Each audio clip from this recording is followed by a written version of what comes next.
नगरहून उल्हासनगरमध्ये इमारतीचा स्लॅब कोसळलेला आहे। स्लॅब कोसळून 3 जणांचा मृत्यू झाल्याची ही बातमी आहे। 2 जण जखमी आहेत। जखमींवर सध्या उपचार सुरू आहेत। पोलीसही घटनास्थळी दाखल झालेले आहेत। महत्त्वाची मोठी बातमी आत्ताची आपण पाहतोय। उल्हासनगरमधून ही बातमी आपल्यापर्यंत येतेय। एका इमारतीचा स्लॅब कोसळलेला आहे। स्लॅब कोसळून 3 जणांचा मृत्यू झालाय। 2 जण जखमी आहेत। पोलीस घटनास्थळी दाखल झालेले आहेत। जखमींवर उपचार सुरू आहेत। मोठी बातमी आत्ताची आपण पाहतोय।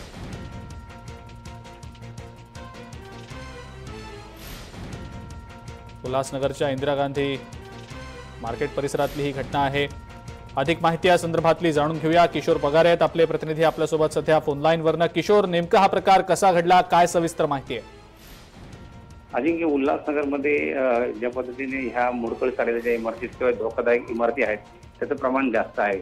पावसाळ्याच्या दरम्यान ह्या घटना घडत असतात आणि ह्या वेळेस सुद्धा मागे सुद्धा अशा घटना घडल्या होत्या।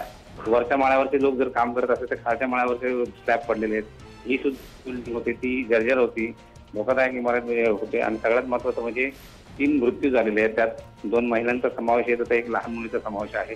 काही जखमी पण आहेत, त्यांना आता सरकारी रुग्णालयात दाखल करण्यात आलेले आहे। मात्र याची सखोल व्यवस्थित चौकशी व्हावी अशी नागरिकांकडून मागणी होत आहे आणि त्या पद्धतीने लवकरात लवकर शासनाने या मोडकळीस आलेल्या बिमारीमध्ये लवकरात लवकर काहीतरी तोडगा काढावा असा एक मार्ग नागरिकांकडून मागणी होत आहे। बिलकुल किशोर, जखमींविषयी नेमकी काय माहिती आहे? साधारण एक 5 ते 6 लोक जखमी आहेत। त्यांना आता सेंट्रल हॉस्पिटलमध्ये दाखल करण्यात आलेलं आहे आणि त्याच्यावर उपचार सुरू आहेत। बिलकुल किशोर, प्रकृती गंभीर आहे। जी बिलकुल, धन्यवाद किशोर सविस्तर माहिती दिल्याबद्दल।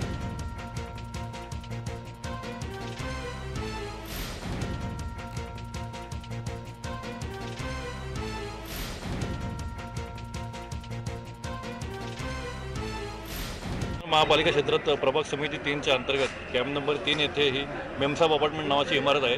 सदरची इमारत सुमारे 25 ते 30 वर्ष जुनी असे चौकशांती समजले आहे। ही जी इमारत आहे, महापालिकेने ज्या इमारती धोकादायक घोषित केलेल्या आहेत त्यामध्ये त्याचे या इमारतीचे नाव नव्हते। ही धोकादायक म्हणून घोषित केलेली नव्हती महापालिकेने।